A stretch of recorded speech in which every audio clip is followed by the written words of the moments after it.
John Mulaney has a new stand-up special on Netflix. How good is it? We'll let you know. Plus, the gentle and endearing second season of the comedy Somebody Somewhere is on HBO. Lastly, Perry Mason wraps its second season, and we'll figure out the mystery with you. All that this week on Taking It Down. An Alabama Take Projection.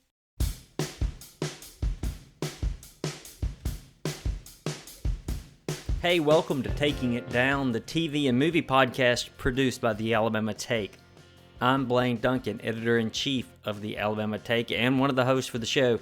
Taking It Down's here because I thoroughly enjoy dissecting why I like what I like and why I dislike what I dislike when it comes to TV, movies, even books and music. I have an English degree and a side hustle as an English teacher, so I'll try my best to offer insight that you can use in conversation with others or with us.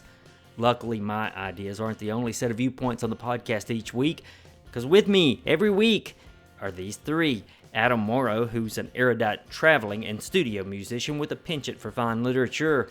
Donovan Ronwald, a media specialist with encyclopedic knowledge on film and more. Plus, Natalie Morrow, the first person to ask about fantasy, sci-fi, comics, trashy reality TV, and Beyonce's music. From us, you'll get the obvious and the obscure. We're here for the TV and film obsessed who are too busy for anything more than the show or movie itself. We'll give the outside of Hollywood analysis with zero Southern stereotype. Netflix fans likely know that John Mulaney has a new stand-up special. I suppose John Mulaney fans know this as well. Don't know it was advertised as well as his other works. I feel like I had to come through this one through Natalie, and I'm glad I did. I would even go so far as to say this is another conversation we could have sometime even now, but I'd say all streaming services all around are failing to push their big or good shows, movies, and specials. You guys are nodding. My co-hosts are nodding. Chime in on that, because we can talk about that, because I don't have a ton to say about Mulaney's special. We can talk about that. I only knew about this because I opened my Netflix app to watch Beef, and there it was. I just happened to scroll across because every morning my start of the day at work is look at the Google News. And the Google News knows that I want to know about John Mulaney. And I just happened to see a review. I was like, I didn't even know this was coming. And now it's out. In fact, when I started watching it, I thought I'd pressed the wrong one, because I was like, I thought he already kind of covered this in some stand-up. I thought he was already past this. He had done some of it on some late night shows, I think. Mm-hmm. So this was just the whole thing. I started it and I thought that I had missed the first 10 minutes because it just starts. He does. So I was like, what did I miss here? Much like we did today on our show. He just starts. I can recommend a few things to listeners. We are not as big of an organization to do this kind of thing. I'd love for us to be able to do it, but Vulture gives you a weekly email newsletter that tells you what's good that week on TV. It doesn't cover everything, so if they didn't think the John Mulaney special was good, you wouldn't know about it. But I think they included Somebody Somewhere in their what to watch this week. I can recommend that, and I subscribe to another little newsletter. New York Times also has one. That's the other. Are all of these behind a paywall? That's a good question. Thank you. I don't think so, because they're just newsletters. Like, you can just go in and put your email in. I see. Now, if you had to click on the read more section, probably, yeah. But at least you get the titles that are new. But Natalie and I have watched Mulaney's new show. And Donovan, did you end up watching his stand-up? Yep. All right. I watched it. That's Baby J. Yeah, Baby J is the show we are talking about, but haven't named. There we go. Mulaney's subtitles, A Wide-Ranging Conversation, that's an interesting subtitle. We can get into some of this. And if you are a streaming service, I don't know. What are we supposed to do? Just subscribe to you on Twitter or something and know everything that comes out? Which we're not going to do. Twitter is dead, right? Yeah. Twitter's dead, yeah. You know, which Netflix do I follow? I don't know anymore. That's another conversation. How dead is Twitter? I keep hearing it's dead, but yet it's still on. Let's talk about Baby J. I was immediately struck how I didn't relate to this. I've kicked drinking and things like that, as not like I didn't have a cocaine habit. I very well could have, probably, if I'd been in the right situation at the right time, but I was just thinking, wow, usually addicts and alcoholics stories, I'm like, oh, that part is me. That part is me. I didn't, and I'm not saying that the comedy wasn't good. This has no reflection on the show. I was just thinking, maybe I looked at it the wrong way with the wrong lens, but I've got two other lenses here with Donovan and Natalie, so they'll chime in. I was just like, wow, that's not my story. And usually with addicts and alcoholics, you always hear your story. So this is just interesting, I thought. Is the difference for you that he is clearly an attention seeker and you are probably not? From what I know about you, you are not. That's the thing. For me, yes, I think he was 100% attention seeking, and I and a lot of other who relate to me are more like, give me all your attention. Oh, that's too much. Don't give me that much. Oh, wait, you didn't give me enough attention. Oh, I need some more. Yeah, it's just the back and forth. You're never healthy mentally, is the honest truth. So I did relate to that part of John Mulaney, where he was like, I'm not healthy mentally. It got funnier though, but I just remember the opening part. I was like, "Wow, I thought I would relate to this," and I'm kind of disappointed that I don't. I would say everything before the title started. Like it was funny, but I wasn't laughing out loud until like he really got going. Maybe that was just like, okay, this is a different style than what he's done before. This is a different, maybe I just took some time to get into it. I did like the like you can kill one of your grandparents bit. And he's like, which one. Which one is it, Donovan? No, you can't kill your dad's dad. We think he's weird now. That was a pretty good bit. When I he thought so. I think when it turned on for me, do you remember the little shuffle dance he did all the way across the Oh, stage yeah. as he was self-depreciating? Yeah. That's when it turned on for me. I was like, "Whoa, that's so funny," and that's classic Mulaney, right? Yeah, for That sure. Oh yeah. part of comedy's ability to make you laugh is the truth within the jokes, and sometimes I was just like, whoa, this is so bombastic of a addict story, of a drug addict story that I don't know like, where's the truth for me personally. It just blew my mind in some instances. I like the guilt of, yes, these 12 or 14 people saved my life, but damn it, because now I owe them everything, Yeah. Like that was like I'll get I it. have not lived that, but I still understand that guilt. Yeah, and there's the truth. Natalie, you must be a big Mulaney fan because you said Google let you know. Yeah. Have you watched all of his stand-up? Yes. Yeah. Oh, It's that's one of the cool. few stand-up comedians that I can handle watching. I think you guys, I've said this before on the podcast, I don't really enjoy things that are labeled as comedy because there's too much pressure that I'm supposed to find it funny, and then what if I don't? What's wrong with me? Um, Uh-huh. Uh-huh. but I think that what I just said is why I like John Mulaney, because he's kind of just as weird and self-deprecating, and if you don't laugh, it's fine. I don't feel bad about it. Donovan, where are you on Mulaney's Love work? him. Yeah. Okay. I'm at the point where like I watched a season and a half of Big Mouth just because he was in it. Yeah, Oh, right. Yeah. I don't think I ever finished it. it's so weird. It's so At some uncomfortable. point, I was like, I've had enough Nick Kroll Yeah. for one lifetime. But did you watch Oh Hello? Oh yeah, That was my introduction to him. And I was like, I'm in. to John Mulaney. Yeah. Which is like You're a weird coming way to do it, like but hot. yeah. Is that the one with Nick Kroll? Yeah. Yeah, they also did. It's intermittently funny, but like right when COVID started, they did a podcast that was those two characters trying to solve Princess Diana's death, I forgot about and that. it's not as good as the special, but it has its moments. For 2020 entertainment, it was pretty good. They're both really funny. It's really weird that Natalie is like usually not into stand-up, but she likes John Mulaney. I'm kind of the opposite, where I'm pretty big into stand-up, but John he would be my top 15, I guess. You like a lot of comedians. Yeah, I do. No, I do. Like, I usually watch a stand-up special on occasion. My John Mulaney preference is as a writer or when he's in a sketch. Like that. When he's hosted Saturday Night Live, it's like don't miss. Like Oh don't yeah. miss because Yeah. he's going to bring his writing talents to the sketches. And it's like when the one or two times Zach Galifianakis has hosted Saturday Night Live, he brings his creative energy. He's not just a host. You know, he probably had a hand in a few of those sketches, and they're so absurd or weird or funny. Like John Mulaney on Saturday Night Live, perfect. I kind of wish he was a cast member, but he's way too talented for that, and his stand-up is too good for that. You're really throwing all the cast members of Saturday Night Live under the bus here.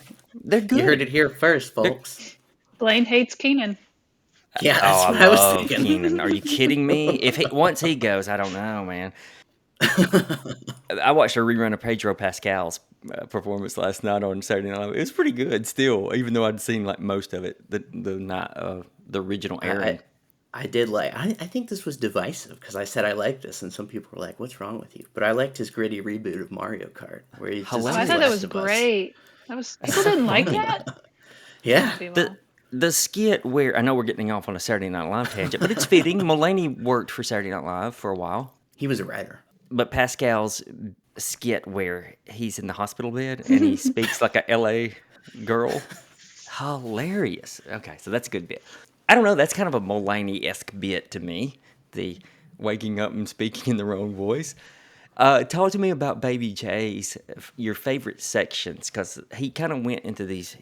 It was organized the way I watched it. In my view, he kind of had it laid out. Did you have a favorite section there? I'd have to rewatch it. That's a good question. There are parts I think I appreciated every section. Like I liked in the intervention where he's like, my plan was to undercut the intervention lady and make them all question her. And then like he's like, I'll get sober when you guys stop smoking weed and drinking alcohol.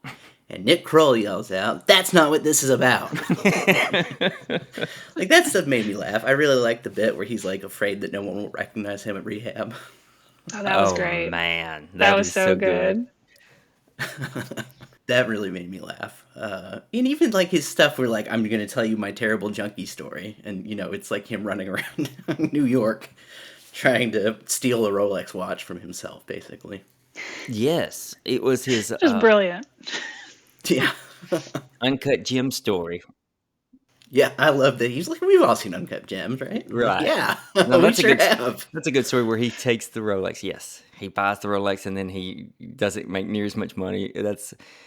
I've been in those situations, except not Rolex level. Did it piss you off, Blaine, when he was talking about how much money he actually spent? No, I'm not at all. I found it fascinating. My other favorite part, just because it was very specific, was he mentions Providence, and he's like, for international viewers out there, Providence is a town about 90 minutes away from here. We all find it hilarious. And you've been That's there, I'm great. guessing, right? Oh yeah, I've been to Providence. Yeah. So was it a good stand-up? Yeah, I think so. Yeah, you think so? Yeah, I thought it was pretty good too. He's catching a little heat from critics. I read a couple of reviews this week. Speaking of Vulture, though, they do have a piece online that says the title of which I think I found the Rolex buyer from John Mulaney's Baby J. So that's worth looking into, people. By the way, we're not a Vulture podcast. We're an Alabama Take podcast. Just thought I would tell everyone. Unless they want to pay us. Unless they want us, we're in on it. So Catherine Van Arendonk, one of my favorites, by the way, so shout out to her. She talks about how he's kind of too distant from I suppose his emotional attachment to what happened isn't there. You know, I guess there's, the idea she's getting at is that tragedy plus time equals comedy. And she doesn't hear the tragedy enough. It's more like a reporter recounting. Interesting. But that's such a weird thing to say about a comedian. Because I'm sure most of how he views his life is through that lens. So it's not, tragedy plus time is comedy to normal people. And she also talks about how it's a confessional, and even at times that he's almost like there's just some clear division. This is past Mulaney and I'm present Mulaney. So, but she doesn't. I don't think she uses that as a knock against how funny it is. She's just saying that's what it feels like, and it's kind of weird, and it's not like Mulaney of before, which might rattle viewers. But she does call it eventually a good show. That's interesting because there was definitely stuff, right, like that we know what happened in his life that was not part of his comedy. Like he didn't talk about the dissolution of his marriage, really. He didn't talk not really about having a kid and stuff like that. So it did kind of feel like this was there was only sort of a segment of his experience that he was ready to turn into comedy. Well, and you have to think too, we only know that because of the access that we're given to celebrities. Mm-hmm. 20, 30 years ago. If a comedian doesn't want to talk about that stuff, they don't have to because nobody else knows about it. You know what I mean? Yeah. Yeah. Richard Pryor blew himself up with a crack pipe. Unless it was that big, we would know about it. Right. You know, But like a divorce, But like a that's divorce, not yeah. necessarily something that we would know about. No, Donovan. I think he might. It could be the case, intentionally or not, that he's saving the divorcing kid for a later bit. I don't know. I don't know if it's ever like, is he ever going to talk about it, or is it? Because I I was just haven't hoping, processed enough. I was sort of hoping he would, because he could attack that very humorously.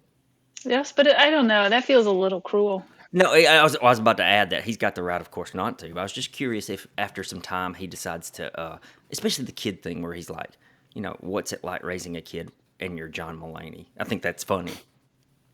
Not anything negative.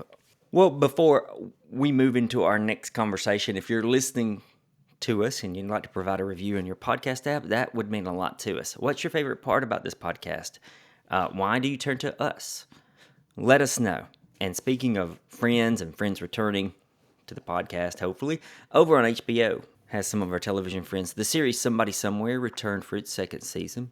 It stars Bridget Everett as Sam, a lady who in her middle years is trying to figure out her place in the world after being in New York and working in New York and trying the scene there. She's now back in Kansas where her parents live and her sister died. She took over her sister's house.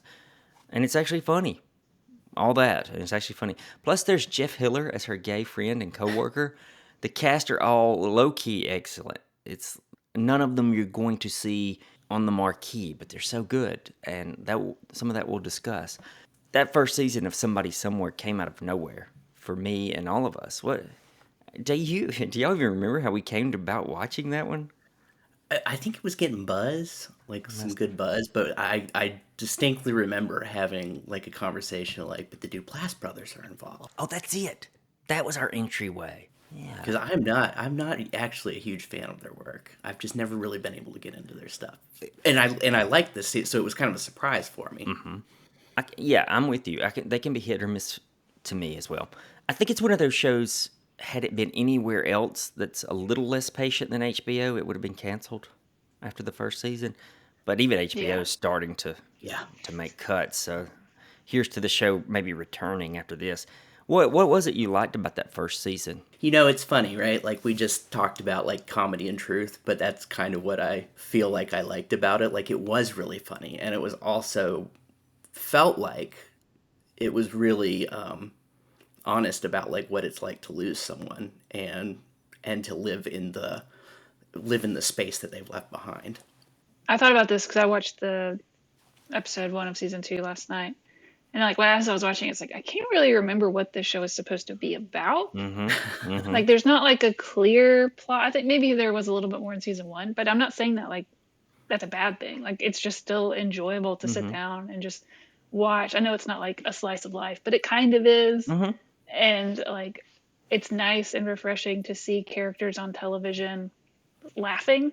Like you don't really notice how little people actually laugh in television shows, and like it felt genuine. It was like I'm just hanging with my buds for 20-30 minutes.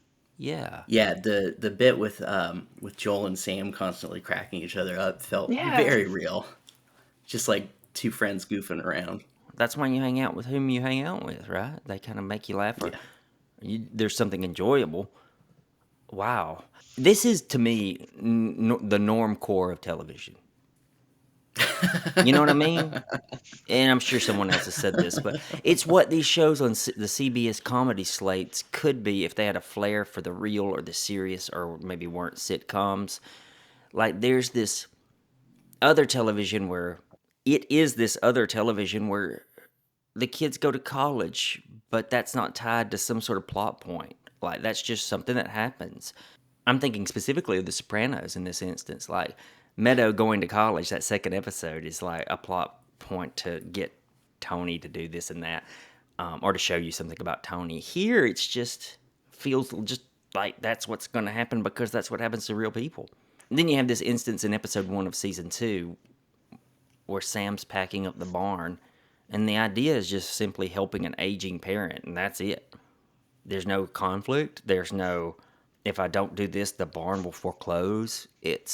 And then Sam cries because of the barn's reflection of her father, and that's just it. All hit me as just affecting because of its uber realism. Mm-hmm. In life, you don't get up and go to work because the IRS is after you. Most of us don't, although that's to be seen in a couple weeks when they get my taxes back. It's just real. You get up and you go to work because you got a job. You go clean out the barn because your dad asked you to. It's a fact that it's not played out into some bigger conflict that makes it normcore TV for me. It's just, and there's something okay with that, but done in the wrong hands, that's purely boring and uninteresting. Yeah, I agree with both what you both said about this episode. And I think, like, in the wrong hands, this episode is just a lot of scene setting and nothing really happening and boring. And part of it's probably it's only a 30-minute show, right? So it Yeah. can't get too boring. But, like, I genuinely was like, when, is it Fred, the professor at K-State, Yes. shows up? When he Yes. shows Our up, I was like, favorite. I genuinely I got happy. I'm so happy to see this guy. So I agree with that. It's not as pointed as, like, yeah, something like maybe The Sopranos is, where, like, it's all about Tony, right? Or the main characters. But it also doesn't come across as feeling aimless. It has No. something it wants to say. No. Season one, not Natalie pointed out, maybe there wasn't a point by point plot thing. It was just a little bit more of mood in the way that Sam needed to go from being pretty devastated but burying the devastation into being not so devastated. And that was it from like episode 1 to 8 or however many there were. It was kind of the mood of her. And you felt it in a real way, I thought. It wasn't overdone. Nothing's overcooked in this show. I mean, That's definitely true. take any part of it, and it's working. They're not glamorous. I mean, Joel wears a yellow striped polo that could have been in style in the JCPenney catalog in 1989, and they walk around in their underwear. We're having drinks at night. I mean, it's just like, okay, I've seen They're this. teenies. Teeny, teeny. And sometimes you don't want to watch what you see. You don't want to just turn from the television and see exactly what's on the television. You know what I mean? It's not that nothing happens. It's just realism in a modernized Theodore Dreiser sort of way. Dreiser may be the wrong comparison. It's even more real than his novels. I've never read any of his novels. I've just read the one. It was good. I think let's get into this part. Mike Haggerty, who plays Ed, the father, suddenly passed away last year, like 2 weeks before they were starting to shoot. So they had to scramble to figure out what they were going to do. HBO was even kind enough to give them, I think, a really long break before starting season 2. And they said, no, we'll never get the cast back together. All these people, we got to, they're hired, whatever. And they only took a 2-week break. And I think this is the biggest disappointment for me so far, which could very well change. We're only one episode in. From my understanding, they're not really going to address Ed being dead, or Mike Haggerty, of course, being dead, but they're just going to address it by Ed being away. And to me, Haggerty was one of the, if you could hold him up as a symbol, he's as bone deep as the show could be at being realistic. I think instead of having Ed maybe passing away in the show and just having him gone instead, it was just jarring to me. Mm-hmm. Because they're so adept at the way they handle their characters. It just feels like they would have been as realistic with this as well, in a way. But I know I'm talking about two different things. I'm talking about real life versus a television show, and that's tough. It's just a shame, I think, that Sam won't have the chance to grieve about a possible father, because the first season was so good at her handling that. From what I've read from the New York Times is that they didn't want her to have to grieve 2 seasons in a row. Yeah, that makes sense. That would have been hard on the viewer. Would that have been too heavy? I think after having watched season 1, going into season 2, and that's again the main plot point. Just like, oh, that's what this show is. This is just a sad person where people die. Every season someone dies. Okay, that when put like that, that's good. But I think even in episode 1, her going through the emotions of cleaning out the barn, I think that is effective in mourning this person who for her, the character is just not around, but there's still all these memories. But I kind of was giving that treatment of this person's gone. She says in the New York Times piece that she was genuinely affected, that scene was because of Haggerty's. Yeah. It just handles its people so well that I was just kind of like, I wish they kind of would do that, because that's real life. You know, sometimes you lose a sister and 2 years later you lose a dad or something. But I get the, as far as a show goes, why you wouldn't want to do it. It's really sad. Haggerty's passed away. He was like the actor who wasn't even acting, but yet was acting. He was like one of the tent poles Yeah. that first season. He was great. If you told me that they cast him from just driving around in Kansas, I'd have been like, yeah, they did.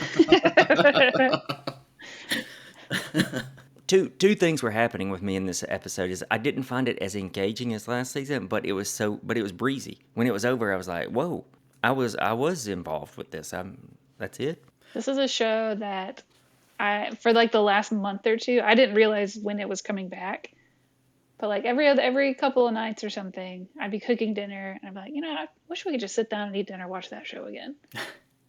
Not for any particular reason. It was just like, I hate to say this word because I'm not Gen Z, but it just has the right vibes, It's got a vibe. There's something to be said, I think, with the characters looking the way they do, the cast. Mm-hmm. They're very, average. They're what you see in America. Yeah, ordinary. The setting fits that perfectly, too. They're ordinary without being extremely ordinary, because Joel is gay, which is a minority figure. Fred is a minority figure, but at the same time, they're just so normal. Glad Fred's back. Hope he breaks out the bus again. I hope the party bus comes back. I wouldn't mind a retread of that plot point. Me either. Let's take a little break. Somebody Somewhere's on HBO and HBO Max. It's worth your time. Not only is there WWE and AEW, but the South is full of great indie wrestling. Who do you want analyzing what you've watched or covering what you missed? Supervan Corey Hanna and former indie wrestler Patrick Akers give you the news and the takeaways every Friday morning on Alabama Slam. Find it on the alabamatate.com or in any podcast app. Search Alabama Slam. Let's hear from our host. First, we're changing things up on Taking It Down. Sometimes we try things. First up, we got Donovan, who's been around the block or two. Great to be here, Blaine. Oh, the NPR soothing voice. And then we welcome Natalie, who's just about tired of everyone's shit. Here she is. I like the Donovan's been around the block a time or two. Like, in what way? Well, because I'm just immediately we don't have time. getting busy. That's an episode for later. Usually we have Adam with us, but he's on tour with Lee Baines and the Glorifiers in Europe, and they're playing. Adam's playing bass, like probably in the Netherlands right now. That's intense. That's some Ted Lasso shit. He's gonna come back and understand soccer. Oh, I think he's got a good understanding of it. It's a triangle. Every time I watch Ted Lasso, I think, I'm going to get into soccer this August. I'm so going to get in the Premier League. And, well, I just don't have time. I also need a team. Just pick one. And then just own Like, it. I want Claim it. to pick at least a top 6 or 7 team so I can kind of like be invested. Then look at the rankings and pick one of those. Y'all And then buy a shirt. assign me one. All right, you're a Chelsea fan now. Well, I was going to say, There you go. listeners, assign me a team. Okay. If you've been with us the last few weeks, we've covered Perry Mason quite often, and now the second season and its mysteries have come to a close. If you're on the fence, we'll tell you why you should watch it before we do spoilers. If you aren't caught up on the HBO show, it stars Matthew Rhys, Julia Rylance, Chris Chalk. 3 of the best. I mean, 3 of the best working in a television show.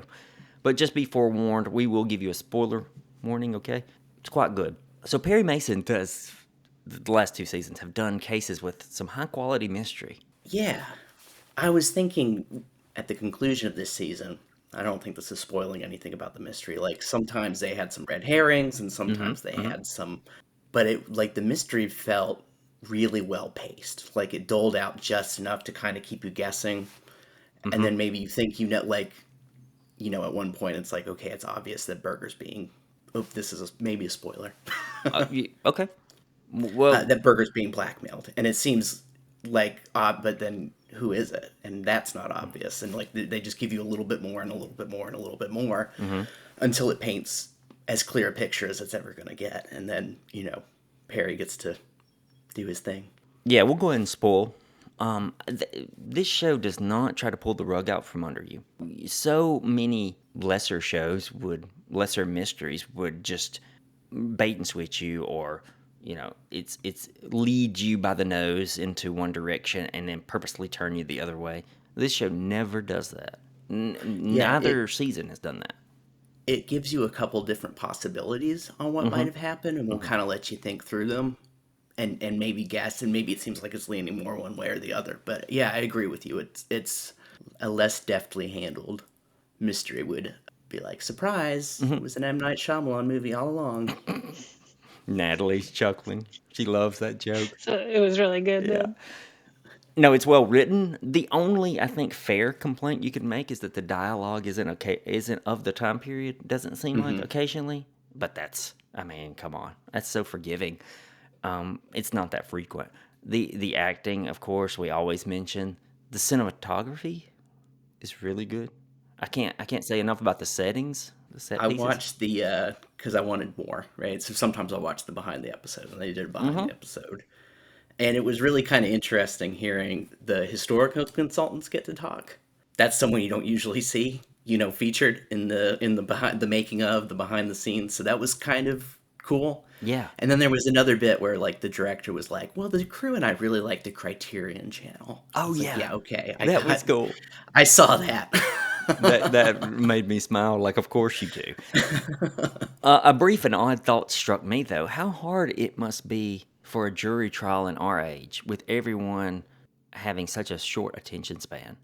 Oh, I was just gonna say knowing everything instantly. And knowing everything instantly. Like Perry's closing arguments were interesting and great, but you had to follow what was going on between the lines there. And I don't think like a jury today. I'm just curious. Of course, I've never been involved with that.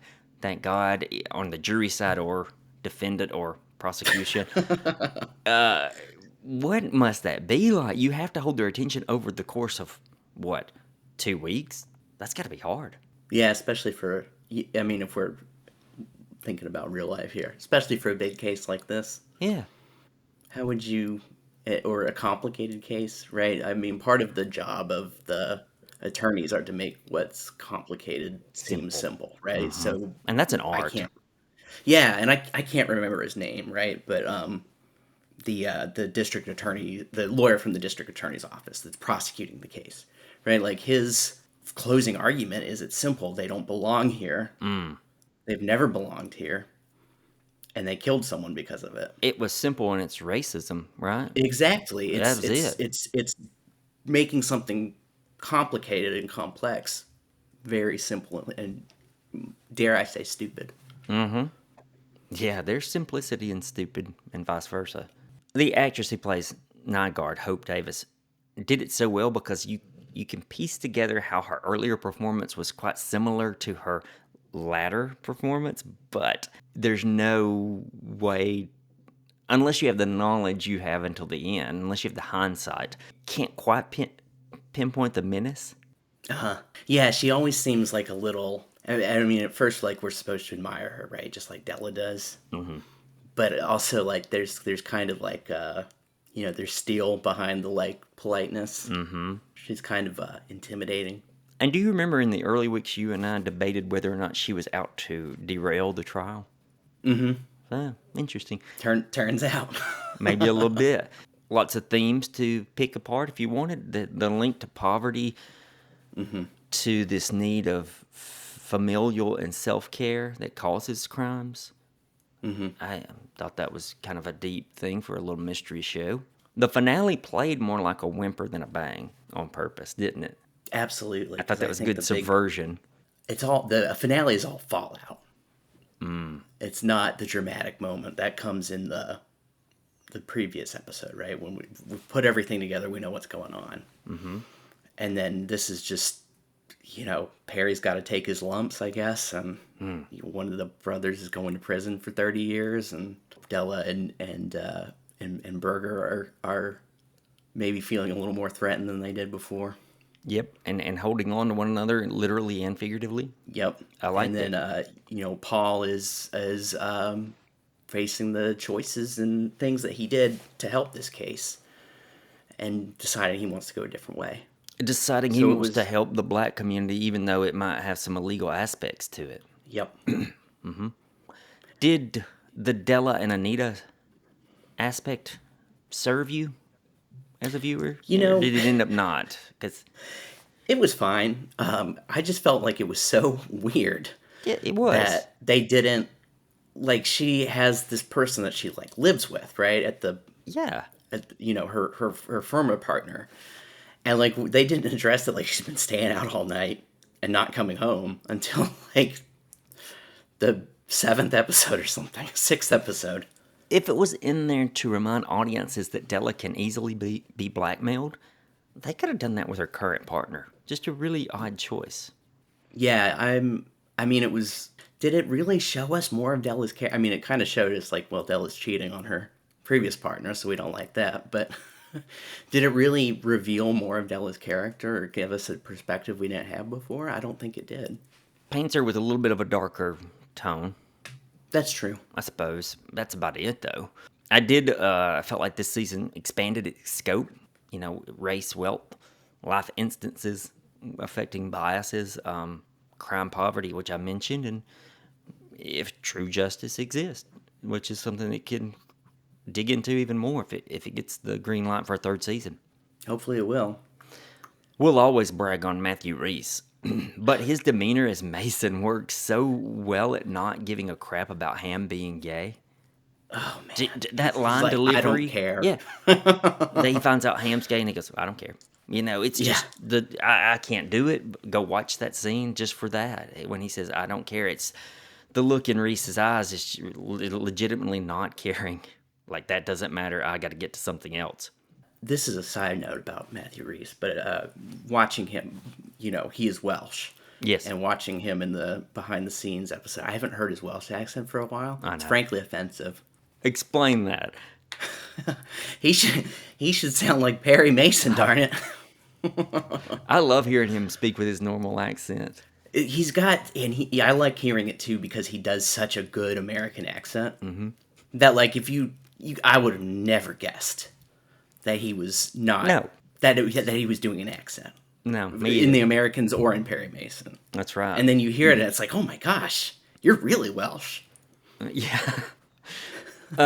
Next season, they could do a Nygaard prosecution. That probably won't pick that back up.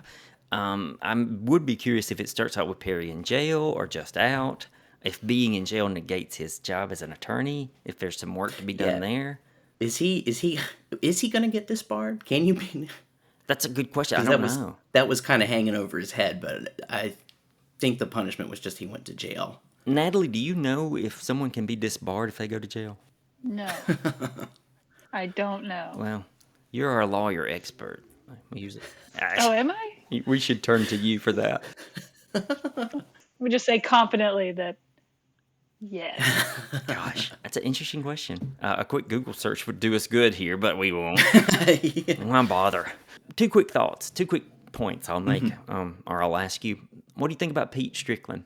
I was actually going to ask you the same thing. Okay. I've got what thoughts. You liked with Pete coming back in, or the way, not coming back in, but kind of the role he played where he's like, sometimes he's an adversary and sometimes he's Mason's friend, and then he kind of, he really betrays him, but then he feels bad about it, and they punch it out like men. Had to do it for money, that's his job. Yeah. That's his job. I did actually kind of like having Pete back in the fold. Me too. That's where I'm landing. Because when you got an actor like Shea Wiggum, he's one of my favorite HBO-centric actors. He's going to be in some random HBO show. Absolutely. And when you got him, you use him. And he's such a good, character actor. Yeah. Right? Even when he's breaking into his buddy's office, he's hard not to like. Yeah. He's got that kind of, part of it is like that he's got that kind of smile, like a sly smile, like he knows a little bit more than he's letting on. Did you watch Boardwalk Empire? Mm-hmm. He's perfect in it. Paul Drake returning next season. I hope there is a next season, and of course Chris Chalk will probably be there. He's really good this season. They did exactly what they should have done with his character. Yeah, I was glad that they grew and extended him and had him he was a little bit adrift at the end of the first season because he lost his job as a cop. He's relying on Mason, and we find him in this season relying on Mason and any other odd jobs he can scrounge around and get. And he kind of gets stuck with doing the dirty work, and he has to kind of figure out, like, am I okay with that? And am I okay with doing the dirty work for Perry as opposed to maybe for my own community or my own family? Oh, yeah. I kept waiting for the scene where he would walk through the door and say, "Hey, we're getting our own house." I was like, man, get this man out of his brother's house. This poor guy. That baby's driving him crazy. I know. That final scene is where we'll end. It's kind of sad. Had a little punch to it with Perry putting up the Perry. picture on the jail wall. Serves as a depressing series finale if it came to that. If they don't renew. That would be terrible. I know. I did think, there was the bit. It just made me. I think Matthew Rhys had a good bit where he's like, "I'm a terrible father, and I would do anything to protect my son." And then McCutcheon's father and him kind of come to understanding over that. Yeah. And then we're kind of reminded again with him with the picture, right? That like he's a terrible father. He's in jail, but at the same time, like he loves his kid. 3 months. Gonna try and do 3 what's months right. stint in jail or 4? 4 months. Oh wow, a quarter of a year. Oh man, I hope it gets a third season, and I'm really interested on how they'll handle the jail stuff.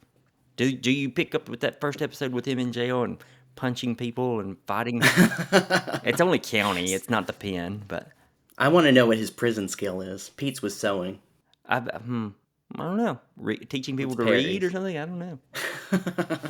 Probably a lot of illiteracy in jail during that period. I mean, you're probably not wrong. I might have mentioned it here just in a text to you that I hope this series gets a few seasons. I really would be interested in seeing World War II in this fictional world. What is it, 32 or 33 right now? Like, it's not outside of the realm of possibility. The that whole they could get Japanese there. embargo. I thought they actually did a good job. I will say that, like, when they had him seeing the newsreel, and at first, about the Japanese invasion of Manchuria and all that, and I thought, oh, that's some nice historical flavor. And then the show trusted you enough to make the connection. Yep. And then it was a little bit like, then it was like, okay, we're going to tell you. The secretary, figured it out. But for most, until that happened, it was like, make the connection, right? We've already introduced this. This is what's going on in the world right now.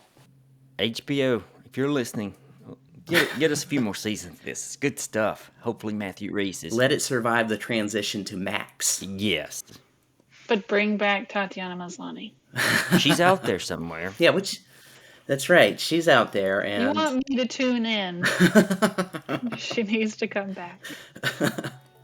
Well, we've reached our ending. We'll be back next Tuesday, and if you subscribe to us in your favorite podcast app or follow us in your favorite podcast app, follow us on Twitter and Instagram at Taking It Down Pod. You'll get all sorts of updates, and we'll talk to you all in a week.